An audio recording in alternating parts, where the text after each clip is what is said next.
Hello everyone, welcome back to अपना school. This is Nabila और आज की वीडियो में हम लोग कंटिन्यू करने वाले हैं एक्सरसाइज 3.1 के फोर्थ क्वेश्चन के साथ। तो स्टार्ट करते हैं। हमारा फोर्थ क्वेश्चन है, which of the following pairs of linear equations are consistent और inconsistent? If consistent obtain the solution graphically.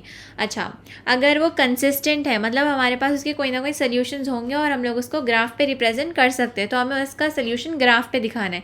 लेकिन अगर हमारे जो इक्वेशंस है वो इनकंसिस्टेंट है मतलब उसका हमारे पास कोई सोल्यूशन नहीं होगा, उसको हम लोग ग्राफ पे रिप्रेजेंट नहीं कर सकते। तो लेट अस फाइंड आउट। पहला क्वेश्चन है हमारे पास, इसमें दो इक्वेशंस है। पहला इक्वेशन है x plus y is equal to 5 and the next equation 2x plus 2y is equal to 10। अब हमें कैसे फाइंड आउट करना है कि ये इक्वेशंस कंसिस्टेंट है या इनकंसिस्टेंट है? तो हमें ऑलरेडी पता है कंसिस्टेंट है मतलब हमारे पास उसके कुछ ना कुछ सोल्यूशन होंगे, इनकंसिस्टेंट मतलब हमारे पास कुछ सोल्यूशंस नहीं होंगे। एंड इन केसेस के लिए भी हमारे पास तीन चीज़ें, अगर कंसिस्टेंट है मतलब वो या तो इंटरसेक्ट करेंगी या फिर वो कोइंसाइड करेंगे, और अगर इनकंसिस्टेंट है मतलब पैरेलल लाइंस होगी। तो इस चीज़ के लिए जो हमारे पास केसेस है वो हम लोग ऐसे फाइंड आउट करेंगे, a1/a2 इज़ इक्वल टू और is not equal to b1/b2 and also is equal to और नॉट इक्वल टू c1/c2। ये रेशियोज़ निकाल कर हम लोग फाइंड आउट कर सकते हैं। तो इसमें से हम लोग वैल्यूज़ निकाल लेंगे। पहले a1/a2, तो हमारे पास a1 है मतलब x का कोएफिशिएंट हमारे पास है यहाँ पर 1/a2 का कोएफिशिएंट मतलब x का कोएफिशिएंट हमारे पास है 2। अब वैसे ही हम लोग b1/b2 देखेंगे। b1/b2 y का कोएफिशिएंट यहाँ पर 1 है एंड यहाँ नेक्स्ट इक्वेशन में y का कोएफिशिएंट है हमारे पास 2। और अगर हम लोग को c को कंपेयर करना है यहाँ पर, तो हम लोग एक काम करेंगे, 5 और 10 को हमारे लेफ्ट हैंड साइड पर ले लेंगे। ये हो जाएगा x plus y minus 5 is equal to 0 and यहाँ पर हो जाएगा 2x plus 2y minus 10 is equal to 0। तो इसमें से हमारे पास c1/c2 आएगा -5/-10, जिसमें से माइनस माइनस कैंसिल हो जाएगा तो हमारे पास बचेगा 5/10। 5 टाइम्स 1 हो जाएगा 5 एंड 5 टाइम्स 2 हो जाएगा 10। तो हमारे पास क्या आ रहा है यहाँ पर, a1/a2 is equal to b1/b2 is equal to c1/c2। हमारे पास ये आ रहा है। तो जब हमारे पास तीनों रेशियोज़ इक्वल होते हैं तो मतलब हमारे लाइंस कोइंसाइड करेंगे, एंड कोइंसाइड करेंगे मतलब इन्फिनिटली मैनी सॉल्यूशंस, और वो कंसिस्टेंट होते हैं। तो लिखेंगे therefore this pair of linear equations are consistent. ठीक है, अब जब ये कंसिस्टेंट है मतलब इसका कोई ना कोई सोल्यूशन होगा। तो हम लोग क्या करेंगे, कुछ वैल्यूज़ हम लोग x या फिर y वेरिएबल के लिए रख के हम लोग बाकी के वेरिएबल के वैल्यूज़ निकालेंगे एंड ग्राफ पे रिप्रेजेंट करेंगे। तो सबसे पहले हम लोग रख लेते हैं इसको हमारा इक्वेशन 1 एंड इसको रख लेते हैं हमारा इक्वेशन 2। हम लोग यहाँ पर कुछ इस तरह से रखेंगे इस इक्वेशंस को कि हम लोग को कुछ ना कुछ वैल्यू आ गई एक वेरिएबल के लिए। तो हम लोग इक्वेशन 1 को पहले रीअरेंज करेंगे। तो हमारा इक्वेशन 1 है x plus y is equal to 5। हम लोग एक काम करेंगे, हमारा plus y right hand side पर ले लेंगे तो हमारे पास आएगा x is equal to 5 minus y. Positive y हमारे राइट पे आके माइनस वाई हो जाएगा। अब हम लोग एक काम करेंगे, y की जगह पे कुछ वैल्यूज़ रखेंगे जिससे हमारे पास x की वैल्यू निकल आएगी, और जो भी हमारे पास x एंड y की वैल्यूज़ आएंगी वो हम लोग इस टेबल के अंदर लिखेंगे। यहाँ पर हम लोग लिखेंगे x के वैल्यूज़ एंड यहाँ पर लिखेंगे y के वैल्यूज़। हमारे पास मैक्सिमम 2 पॉइंट्स काफ़ी है। तो पहले केस में हम लोग रखते हैं let y is equal to 1 रख लेंगे, छोटे नंबर्स ही लेंगे हम लोग। तो x इज़ इक्वल टू हो जाएगा 5 माइनस 1। तो जब हम लोग y की वैल्यू 1 रख रहे हैं तो हमारे पास x आ रहा है 4। तो यहाँ पर 1 रख रहे हैं तो हमारे पास आ रहा है 4। अब वैसे एक और एक वैल्यू रख लेंगे हम लोग, let y is equals to 2 ले लेंगे। तो हो जाएगा x is equals to 5 minus 2। 5 minus 2 हमारे पास होता है 3, तो x इज़ इक्वल्स टू 3। जब हम लोग y की वैल्यू 2 रख रहे हैं तो तुम्हारे पास x आ रहा है 3। अब हम लोग वैसे हमारा दूसरा इक्वेशन सॉल्व करेंगे जो कि है 2x plus 2y is equal to 10। ये लिख लेंगे हम लोग 2x plus 2y is equal to 10।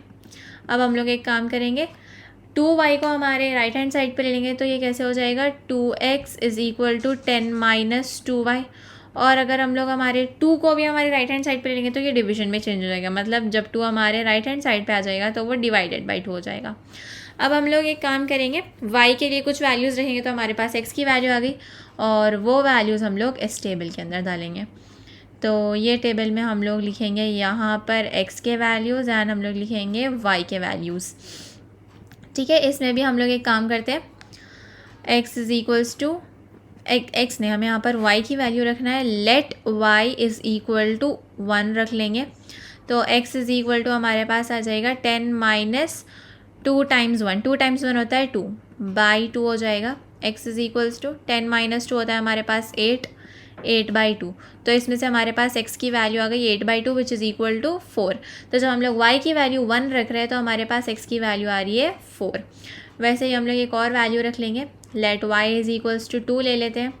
x is equals to 10 minus 2 times 2 हो जाएगा, 2 टाइम्स 2 होता है हमारे पास 4 बाई 2 हो जाएगा। x is equals to 10 minus 4 जो कि होता है 6 बाई 2 हो जाएगा ये। x is equals to 6 by 2 which is 3। तो जब हम लोग y की वैल्यू रख रहे हैं 2 तो हमारे पास x आ रहा है 3। तो आप लोग देख सकते हैं कि हमारे पास दोनों टेबल्स में सेम वैल्यूज़ आ रही है x एंड y की, क्योंकि हमारे पास जो 3 रेशियोज़ है a1/a2, b1/b2 और c1/c2 ये तीनों इक्वल है। और जब तीनों इक्वल होते हैं मतलब लाइंस कोइंसाइड करेंगे, एक के ऊपर एक आएंगे, मतलब इन दोनों के सेम पॉइंट्स होंगे। अब हम लोग इसको ग्राफ पे ड्रॉ करके देखेंगे कि लाइंस कैसे कोइंसाइड करते हैं। तो ये आ गया है हमारा ग्राफ। हमने दोनों टेबल्स में देखा था कि जब हम लोग यहाँ पर y एक्सिस पे 1 ले रहे थे तो हमारे पास x एक्सिस पे आ रहा था 4, तो हमारा पहला पॉइंट आएगा इधर। एंड दूसरे पे हम लोग ले रहे थे y एक्सिस पे 2 तो हमारे पास x एक्सिस पे आ रहा था 3, तो मतलब हमारा दूसरा पॉइंट होगा यहाँ पर। अब हम लोग इसको जुड़ाने के लिए एक स्ट्रेट लाइन यूज़ कर लेंगे। तो हमारा ग्राफ पे पहली लाइन कुछ इस तरह से दिखेगी। उसके बाद हम लोग दूसरे टेबल का भी बना लेते हैं। दूसरे टेबल पे भी हमारे पास y एक्सिस पे 1 ले रहे तो x पे 4 आ रहा था, मतलब यहीं पर आएगा हमारा डॉट। एंड देन फिर हम लोग y पे 2 ले रहे तो हमारे पास x पे आ रहा था 3, तो यहाँ पर हो गया हमारा दूसरा डॉट। अब हम लोग इसको ज्वाइन करेंगे ये दोनों डॉट्स को, तो ये कुछ इस तरह से ज्वाइन होगा।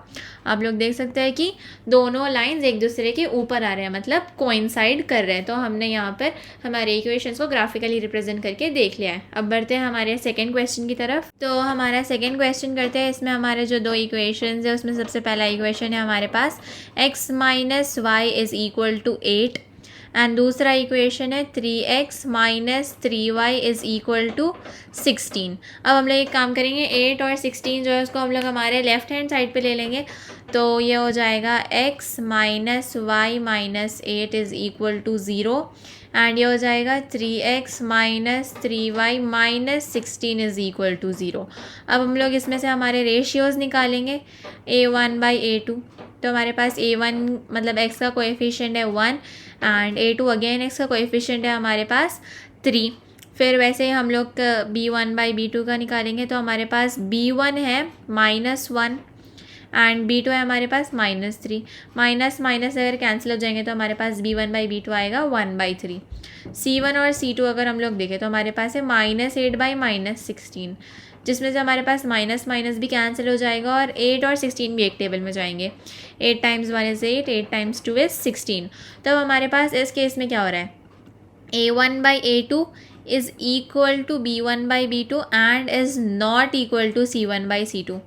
मतलब इस केस में हमारे पास जो लाइंस है वो पैरेलल होंगी, एंड जब हमारे पास लाइंस पैरेलल होंगी मतलब जो इक्वेशंस है वो इनकंसिस्टेंट है, और इनकंसिस्टेंट है मतलब हमारे पास इस इक्वेशंस के लिए कोई सॉल्यूशंस नहीं है, हम इसे ग्राफ पे रिप्रेजेंट नहीं कर सकते। तो हम लोग यहाँ पर लिख देंगे therefore the equations are inconsistent, मतलब हमारे पास ये दोनों इक्वेशंस के लिए कोई सॉल्यूशंस नहीं है, हम लोग इसे ग्राफ पे रिप्रेजेंट नहीं कर सकते। अब हम लोग फोर्थ क्वेश्चन का जो थर्ड और फोर्थ वाला क्वेश्चन है वो हम लोग हमारी नेक्स्ट वीडियो में कंटिन्यू करेंगे। अगर आपको मेरी वीडियो अच्छी लगी हो so don't forget to like and also don't forget to subscribe to my channel.